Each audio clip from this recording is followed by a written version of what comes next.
우리 대길교회 성도님들은 예수님하고 얼마나 친하신가요?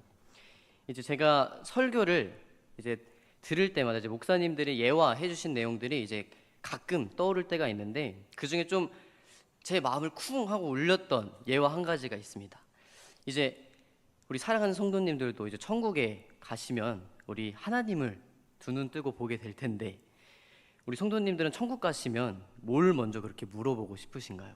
어떤 얘기를 먼저 하실 것 같으신가요?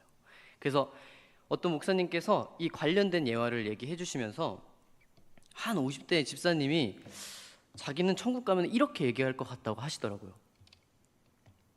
예수님, 말씀 많이 들었습니다. 처음에는 이렇게 웃으시길래 왜 웃으시지? 나도 그럴 것 같은데? 라고 생각을 했는데, 예수님하고 정말 가까우면은 천국 가서 예수님 만났을 때 예수님 보고 싶었습니다 라고 얘기할 것 같더라고요. 근데 이제 저는 신앙이 아직 어려서 천국 가면은 저렇게 얘기하면 안 되는구나, 그러니까 예수님하고 평소에 친하게 지내야 되는구나, 이런 생각들을 했었던 적이 있습니다. 우리 성도님들도 평소에 일상 가운데 예수님과 친밀하게 교제하시는 우리 성도님들 되시기를 축복합니다. 오늘 함께 살펴본 말씀은 에스겔 말씀입니다. 이 에스겔은 이 여호와긴 왕과 함께 포로로 끌려가게 되었는데, 이 바벨론의 그발 강가에서 하나님 앞에 부르심을 받고 선지자로 활동하게 됩니다. 그리고 이 포로로 잡혀온 유다 백성들을 향해서 하나님의 말씀을 선포하는 그 선지자의 사명을 감당하죠.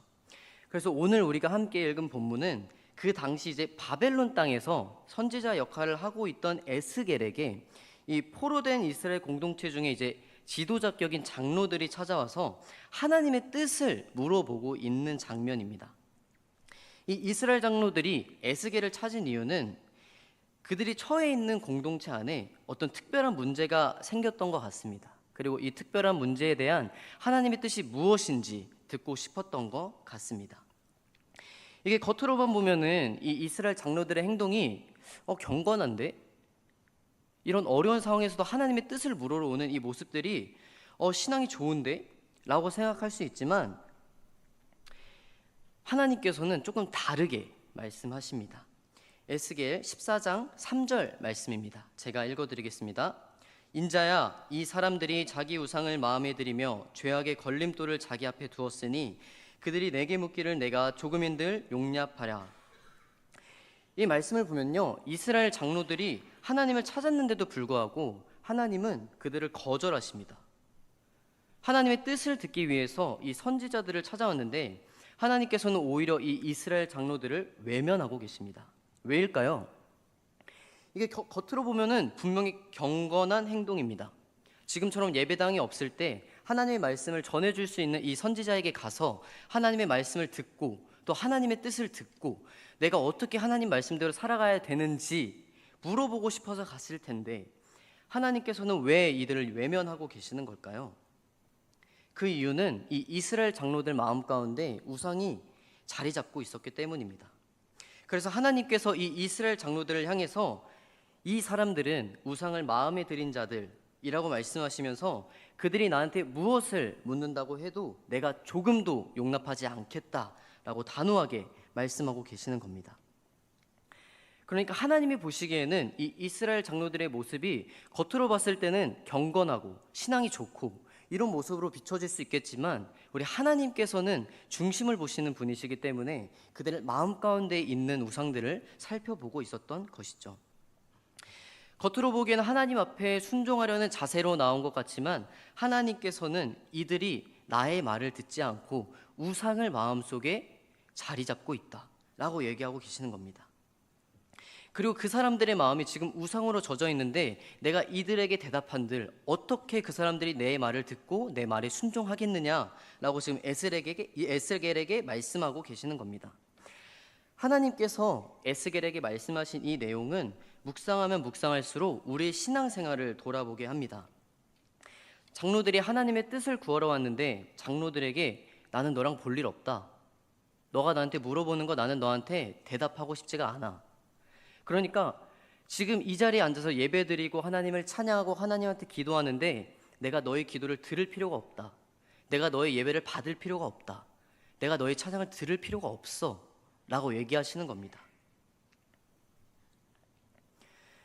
우리가 예배 자리에 앉아 있고 기도도 하고 또 성경을 펴지만 하나님께서는 우리의 이러한 헌신과 섬김을 외면하실 수도 있다는 겁니다. 그래서 우리는 마음의 중심에 정말 하나님이 계신지 돌아봐야 하고, 신앙생활이라는 것은 사실 보이는 자리에서 결정되는 것이 아니라 보이지 않는 자리에서 결정된다는 사실을 깨달아야 합니다. 하나님께서는 우리의 중심을 보시는 분이십니다. 믿으십니까? 그래서 우리가 이 자리에 앉아서 하나님을 예배할지라도 우리의 중심이 하나님을 향해 있지 않다면 그 어떤 예배도 기도도 하나님께서 응답하지 않으시겠다 말씀하십니다. 우리 성도님도 하나님을 정말 사랑하시는데 내가 하나님한테 예배할 때 하나님께서 음성으로 내가 너의 예배를 왜 받아야 하느냐 라고 물어보신다면 뭐라고 대답하실 건가요? 저는 헉 할 것 같습니다. 정말 전심으로 하나님을 예배하고 하나님을 찬양하고 있다고 생각했는데 하나님께서 내 예배를 안 받으신다고? 내 찬양을 안 받으신다고? 대체 왜지? 내가 뭘 해야 되지? 어떻게 해야 되지? 라는 생각이 들었을 것 같습니다. 그래서 제가 이 말씀을 묵상하면서 하나님을 오래 믿는다고 하나님과 가까운 건 아니구나. 모태신앙이라고 해서 하나님과 친밀한 관계는 아니구나.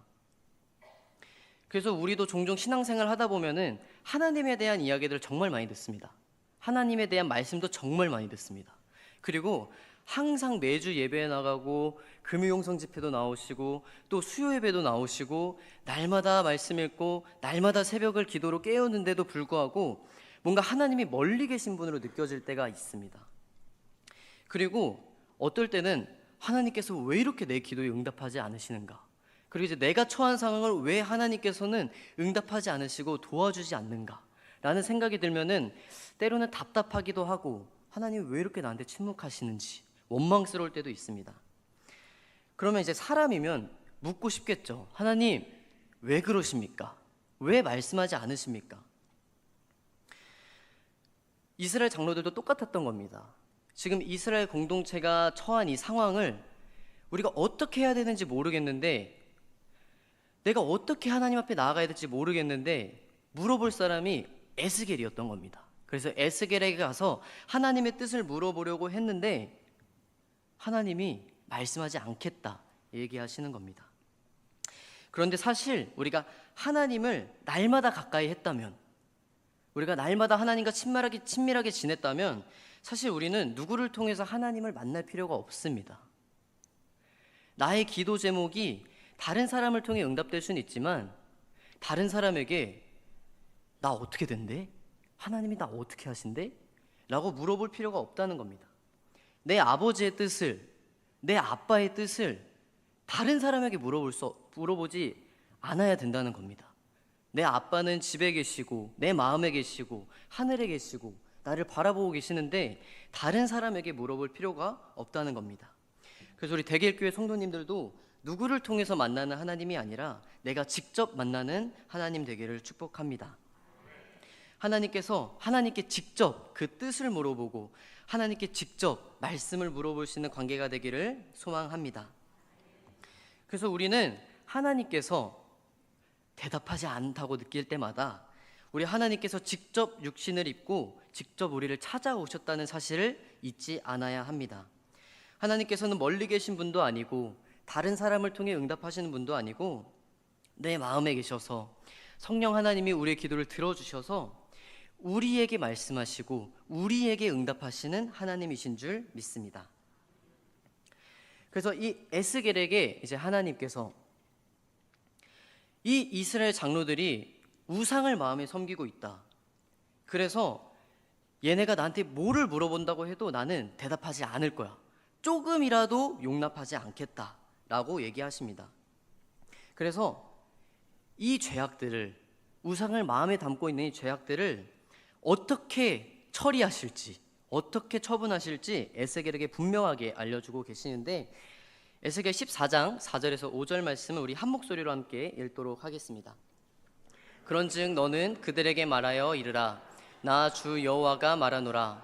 이스라엘 족속 중에 그 우상에 마음을 들이며 죄악의 걸림돌을 자기 앞에 두고 선지자에게로 가는 모든 자에게 나 여호와가 그 우상의 수요대로 보응하리니 이는 이스라엘 족속이 다 그 우상으로 말미암아 나를 배반하였으므로 내가 그들이 마음먹은 대로 그들을 잡으려 함이라. 아멘. 하나님께서 뭐라고 하시냐면 저들의 마음속에 있는 우상대로 내가 보응하겠다 라고 말씀하십니다. 저 사람들이 마음속에 중요하게 생각하는 것에 그 사람들이 사로잡힐 것이다 라고 말씀하고 계시는 겁니다. 우리가 사실 하나님을 가장 중요하게 생각하면은 모든 행동이 달라집니다. 사람과의 관계에서도 중요하게 생각하는 사람을 만날 때는 우리의 태도가 달라집니다. 그래서 하나님을 소중하게 여기는 사람은 시간과 물질을 하나님께 드리고 하나님 앞에 나아갈 때 태도가 다른 이들을 만날 때와 다릅니다. 제가 이제 하나님 앞에 기도할 때마다 한 번은 이랬던 경험이 있는데, 제가 이제 고등부 때 이제 금요 철야, 금요 영성 집회 때마다 항상 이제 앞에 나가서 무릎 꿇고 이제 기도하는 게 저희 고등부의 살짝 문화 같았습니다. 그래서 이제 기도 시간이 되면은 이제 강단 앞에 나와가지고 이제 무릎 꿇고 기도하는 게 우리 고등부의 문화였습니다. 그래서 이제 날마다 이제 하나님 앞에 무릎 꿇고 기도하는데 한 번 이제 신발을 보니까 신발에 자국이 나 있는 겁니다. 신발이 접혀가지고 접힌 자국이 나 있는데 이상하다. 왜 신발에 자국이 나 있지? 그래서 몰랐다가 새로운 신발을 신고 이제 금요 영성 집회 나가서 기도를 하고 나와서 신발을 봤더니 아니 새로 산 신발인데 왜 신발이 접혀 있지? 생각해 보니까 기도할 때 이제 무릎을 꿇고 기도할 때 신발이 이제 같이 접히는데 그 자국이 이제 나 있던 겁니다. 그리고 이제 다음 주에 이제 금요 영성 집회가 찾아오고 기도하는 시간이 찾아왔는데 제가 이제 순간 나가야 되나?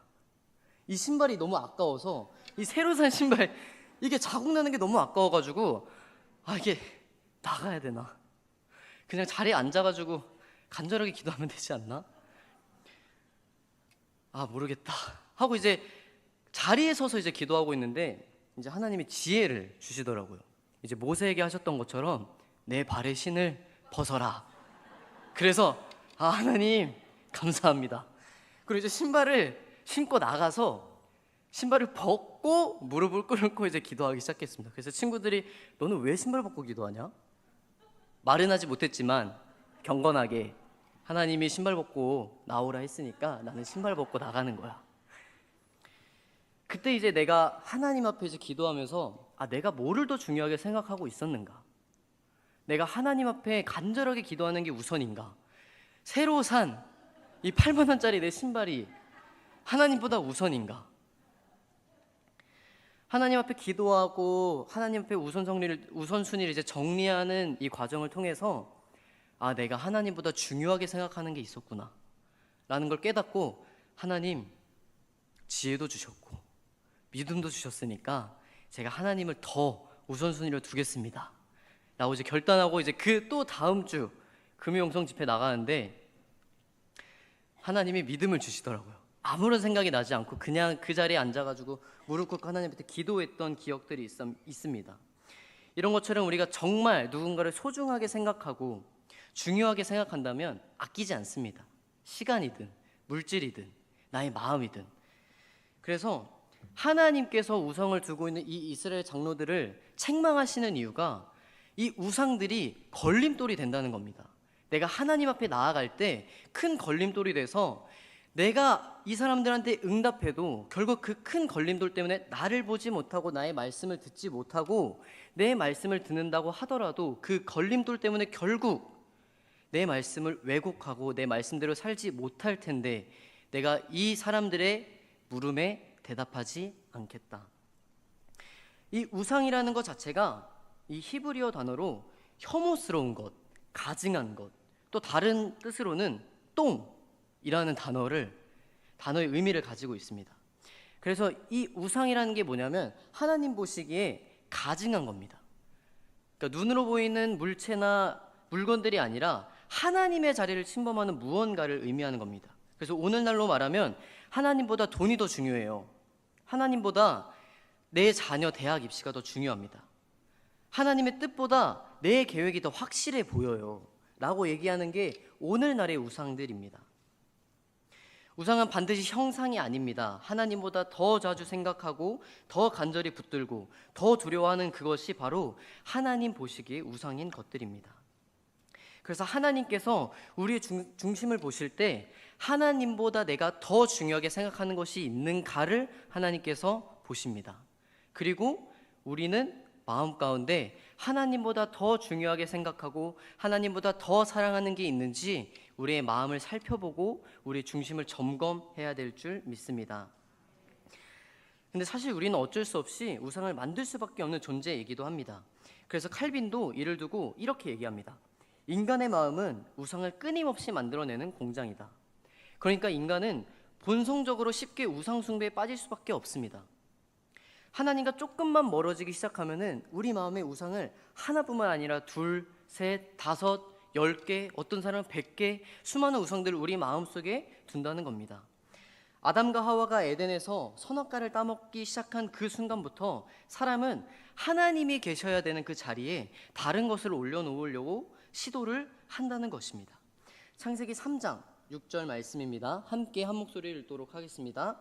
여자가 그 나무를 본즉 먹음직도 하고 보암직도 하고 지혜롭게 할 만큼 탐스럽기도 한 나무인지라. 여자가 그 열매를 따먹고 자기와 함께 있는 남편에게도 주매 그도 먹은지라.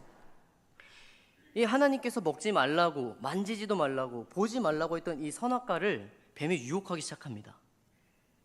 너 이거 먹으면 하나님처럼 선악을 구분하게 될 거야. 하와가 먹지 말라고 했는데, 먹으면 죽는다고 했는데, 아니야, 먹어봐 라고 얘기하고 선악과를 보니까 먹음직도 하고 보암직도 하고 또 지혜롭게 할 만큼 탐스러워 보이기 시작한다고 얘기합니다. 그래서 하와가 결국 어떻게 하죠? 이 선악과를 먹습니다. 이게 단순한 죄가 아니라 하나님의 말씀에 도전하는 겁니다. 하나님의 말씀이 죽는다고 약속했는데 이게 진짜야? 아니야. 내가 한번 먹고 판단해 볼게. 그러니까 이 선악과를 먹음으로써 하나님을 자리에서 끌어내리고 내가 하나님 자리로 올라가겠다라는 죄의 결과인 것입니다. 그래서 우리 마음속에 있는 우상들을 생각해 보면 다 먹음직도 하고 보암직도 하고 탐스러워 보이는 것들밖에 없습니다. 우리가 맛있는 음식을 먹고 싶고 좋은 옷을 입고 싶고 또 좋은 차, 좋은 집, 우리 성도님들도 좋아 보여서 마음에 있는 거 아닙니까? 보암직도 하고 탐스러워 보이니까 우리 마음에 있는 거 아닙니까? 그러니까 하나님이 말씀하시는 이 우상들은 내가 하나님보다 더 사랑할 만한, 사랑하고 싶은 것들이 우상인 것입니다. 그래서 하나님께서는 우상을 마음에 드리는 우리를 향해서 이와 같이 탄식하십니다. 예레미야 2장 13절 말씀인데 제가 읽어드리겠습니다. 내 백성이 두 가지 악을 행하였나니 곧 그들이 생수의 근원되는 나를 버린 것과 스스로 웅덩이를 판 것인데 그것은 그 물을 가두지 못할 터진 웅덩이들이니라. 아멘. 우상은 생수의 근원 되신 하나님을 버리게 하고 동시에 터진 웅덩이 같아서 물을 담을 수도 없고 결국 우리를 목마르게 하는 거짓된 희망이라는 것입니다. 그리고 이 우상을 마음에 두는 이스라엘 장로들에게 하나님께서 이렇게 말씀하십니다. 그들의 마음속 우상의 수대로 내가 그들을 심판하겠다. 그러니까 이 이스라엘 장로들의 상태가, 우리 마음의 상태가 곧 심판의 기준이 된다는 것입니다. 이 하나님께서는 이스라엘 백성에게 죄에 대한 심판을 선고하시면서 동시에 그들에게 회개하라는 다급하고 절박한 호소를 보이십니다. 에스겔 14장 6절 말씀인데 우리 한 목소리로 함께 읽어보도록 하겠습니다. 그런즉 너는 이스라엘 족속에게 이르기를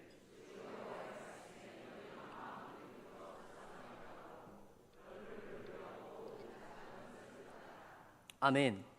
하나님께서 뭐라고 말씀하시냐면 마음을 돌이켜서 우상을 떠나라고 말합니다. 그러니까 이 회개가 그냥 하나님 죄송합니다, 제가 죄를 지었습니다 하는 감정적인 고백이 아니라 진짜 방향을 바꿔서 마음을 돌이키라고 하나님께서 얘기하시는 겁니다. 우리가 주의를 지키고 열심히 교회를 섬기는데도 불구하고 많은 성도들이 왜 나는 하나님 말씀을 들어도 변화가 없을까 고민합니다. 그 이유가 뭐냐면 우리가 하나님 앞에 방향을 바꾸지 않기 때문입니다. 아직 우리 마음 가운데 우상들이 수많이 있는데 내가 하나님의 말씀을 듣고 돌이키지 않고 그렇구나, 하나님 알겠습니다. 하나님을 모르는 사람들은 하나님의 얼굴에서 등 돌리고 걸어간다면 교회 생활 오래 하신 분들은 하나님을 보면서 뒷걸음질 칩니다. 하나님을 보고는 있지만 하나님께 방향을 돌리지 않는 겁니다. 그래서 하나님께서 이 우상으로부터 돌이켜서 이제는 너가 나의 말을 들어야 된다. 이제는 너가 내 말에 순종해야 된다. 뭐가 더 중요한지, 너가 어떤 것을 우선순위로 둬야 하는지 이제는 너네가 좀 알아야 돼. 제발 돌이켜라 라고 하나님께서 말씀하시는 겁니다. 하나님께서는 이 죄에 대한 결과가 얼마나 처참하면은 한 번 더 말씀하십니다. 에스겔 14장 7절에서 8절 말씀인데 제가 읽어드리겠습니다. 이스라엘 족속과 이스라엘 가운데 거류하는 외국인 중에 누구든지 나를 떠나고 자기 우상을 마음에 들이며 죄악의 걸림돌을 자기 앞에 두고 자기를 위하여 내게 묻고자 하여 선지자에게 가는 모든 자에게는 나 여호와가 친히 응답하여 그 사람을 대적하여 그들을 놀라움과 표징과 속담거리가 되게 하여 내 백성 가운데서 끊으리니 내가 여호와인 줄을 너희가 알리라. 아멘. 자기 마음에 우상을 두는 자를 하나님께서 내가 친히 응답해서 내가 너의 대적이 될 거야. 나의 하나님이라고 생각했던 하나님이 내 대적이 된다고 하십니다. 그리고 너가 죄악으로 인해 경험하는 모든 죄악의 결과들이 다른 사람들을 놀라게 할 거고 우상 숭배로 나를 떠난 자들의 표징이 될 거고 속담거리가 돼서 다른 사람들의 입에 오르내리게 할 거고 또 너를 내 백성 가운데 끊어버릴 거야. 단순히 믿음 공동체에서 나오는 게 아니라 하나님이 관계를 끊으시겠답니다. 우상을 두고 있는 사람들에게 이제 너가 나의 자녀가 아니야. 나는 너의 기도를 들을 필요가 없어. 나는 너의 물음에 응답할 필요가 없어. 너는 이제 나랑 아무 관계도 아니야. 라고 하나님께서 얘기하시는 겁니다. 하나님께서 이렇게 얘기하시는 이유가 우리 에스겔 14장 9절에서 10절 그리고 11절까지 나오는데 9절과 10절을 먼저 살펴보도록 하겠습니다. 함께 한 목소리로 읽도록 하겠습니다. 만일 선지자가 유혹을 받고 말을 하면 나 여호와가 그 선지자를 유혹을 받게 하였음이거니와 내가 손을 펴서 내 백성 이스라엘 가운데서 그를 멸할 것이라. 선지자의 죄악과 그에게 묻는 자의 죄악이 같은즉 각각 자기의 죄악을 담당하리니. 이 이스라엘 백성들 가운데 거짓 하나님의 말씀을 전한 자들이 있었습니다. 포로 생활 가운데 불안정해 있는 이 이스라엘 백성들에게 하나님의 말씀을 전하는 게 아니라 이스라엘 백성들이 듣고 싶어하는 말을 하나님의 말씀이다 라고 전하는 거짓 신탁을 전하는 자들이 있었다는 겁니다. 근데 하나님께서 이렇게 말씀하십니다. 거짓 메시지를 전하는 자들만 죄인이 아니다. 그 거짓을 따르는 자도 똑같이 그 죄를 책임지게 될 것이다. 굉장히 무섭고 두려운 말씀이지만 하나님 왜 이렇게까지 말씀하실까요? 나를 벌하시겠다 말씀하시고 나를 끊어버리겠다고 말씀하시고 또 거짓 선지자들이 말하는 것 믿는 사람들마저 책임을 물어버리겠다 말씀하십니다. 오늘날 우리는 참 많은 정보 시대에 살아가고 있습니다. 우리가 이제 하나님의 말씀을 예배당에서뿐만 아니라 집에서도 들으시죠? 집에서도 듣고 차에서도 듣고 오며 가며 듣고 또 살아있는 우리 목사님들의 말씀만 듣는 게 아니라 이미 돌아가신 목사님들의 설교도 들을 정도로 잘 되어 있습니다. 저희 집에 계신 우리 할머니도 설교를 참 많이 들으시는데 지난주에 제가 휴가여서 이제 집에 있었는데 할머니 방에서 우리 김신영 목사님 설교 목소리가 들리더라고요. 가서 봤더니 저희 할머니가 이제 대기교회 수요 예배를 이제 항상 챙겨 오시는데 이제 지난주 설교자가 누군지 기억하시죠? 네, 김신영 목사님의 설교였던 겁니다.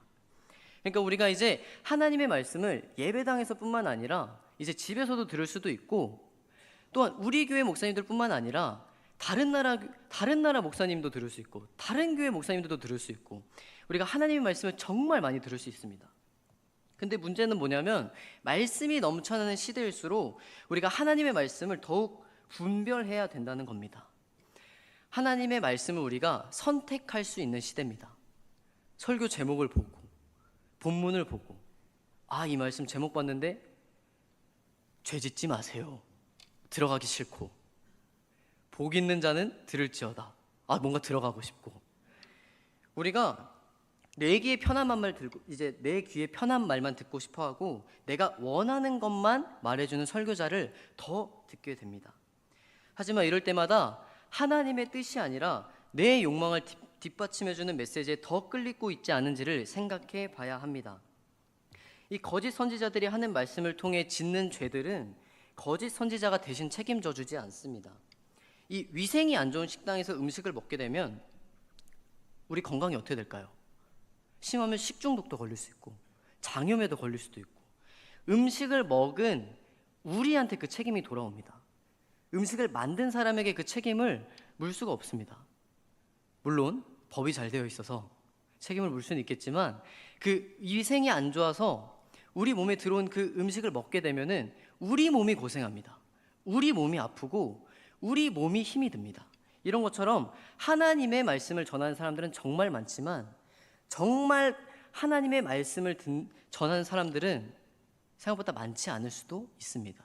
그래서 성도된 우리가 하나님의 말씀을 잘 분별해서 내가 원하고 내가 바라는 하나님의 말씀만 듣는 것이 아니라 정말 하나님께서 나에게 들려주시고 싶은 말씀에 귀 기울여야겠다는 확신이 있어야 될 것입니다. 그래서 바울은 이러한 날들을 미리 생각하고 이렇게 경고합니다. 디모데후서 4장 3절에서 4절 말씀인데 우리 한 목소리로 읽어보도록 하겠습니다.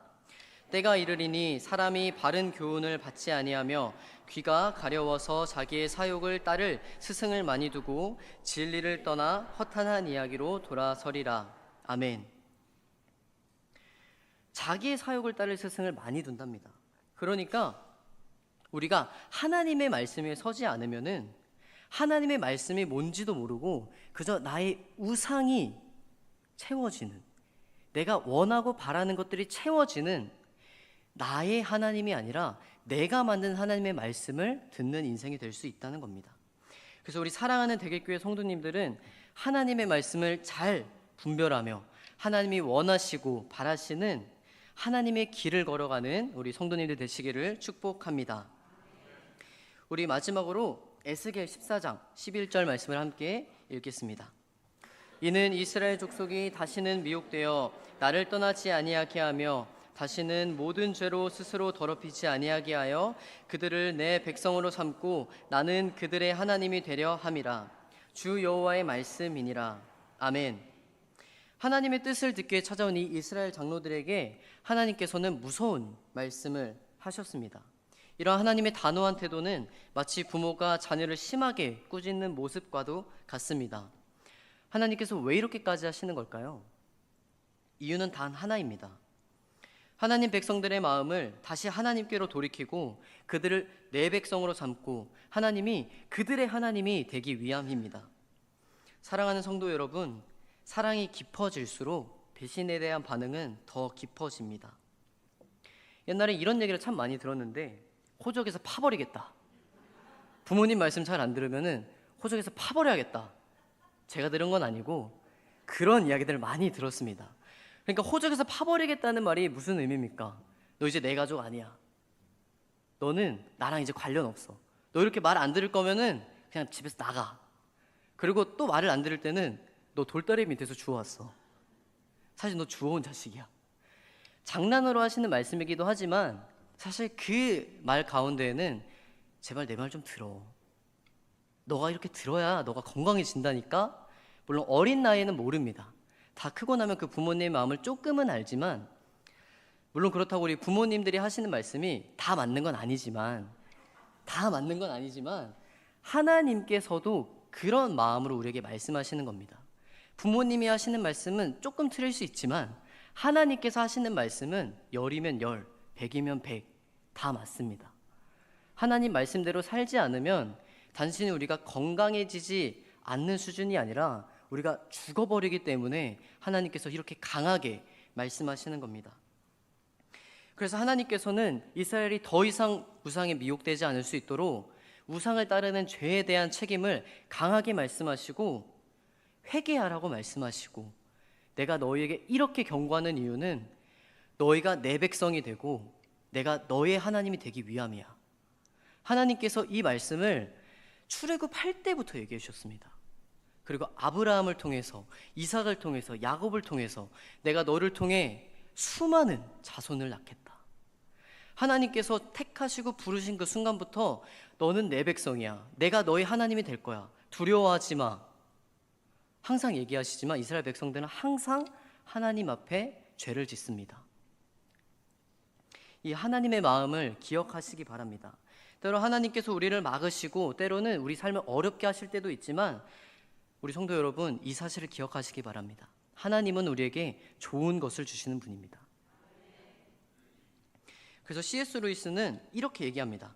하나님은 기쁨 속에서 속삭이시고 양심 속에서 말씀하시며 고통 속에서는 외치신다. 고통은 귀먹은 세상을 일깨우는 하나님의 확성기이다. 하나님의 이 단호함이 단순히 우리를 징벌하기 위함이 아니라 자녀를 내 자녀 삼으시기 위함이고 그 자녀의 아버지가 되어주기 위함입니다. 하나님께서는 끊임없이 선포해도 듣지 못하는 우리를 위해서 하나뿐인 아들 이 세상에 보내주셨고, 말씀이 육신되어 찾아오신 우리 예수님께서는 우리 아버지가 되어주시고 우리를 위로하시고 또 우리를 치료하셔서 하나님을 아버지로 부를 수 있게 우리 가운데 찾아오셨습니다. 그래서 사랑하는 우리 대기교회 성도 여러분, 하나님께서 주신 말씀을 날마다 가까이 하고 우리 가운데 찾아오신 성령님과 함께 동행하며 날마다 승리하는 인생 사시기를 축복합니다. 하나님께서 오늘 말씀하신 이제는 우상으로부터 돌이켜 나를 바라보라 말씀하신 것처럼 내 안에 우상이 있는지 한번 점검해 보시고, 또 누구보다 나를 사랑하시고 아끼시고 자녀 삼아주시고 아버지라 부르라고 얘기하신 그 하나님의 사랑에 합당한 자로 또 아멘으로 화답하는 우리 대기교회 성도님들 되시기를 주님의 이름으로 축복합니다. 우리 함께 기도하겠습니다. 사랑과 은혜가 충만하신 하나님 아버지, 오늘 에스겔을 통하여서 우상 가운데 있는 우리에게 죄의 책임을 묻겠다 말씀하셨습니다. 하지만 회개하라 말씀하시고 또 우리를 자녀 삼아 주시겠다 말씀하여 주시니 감사드립니다.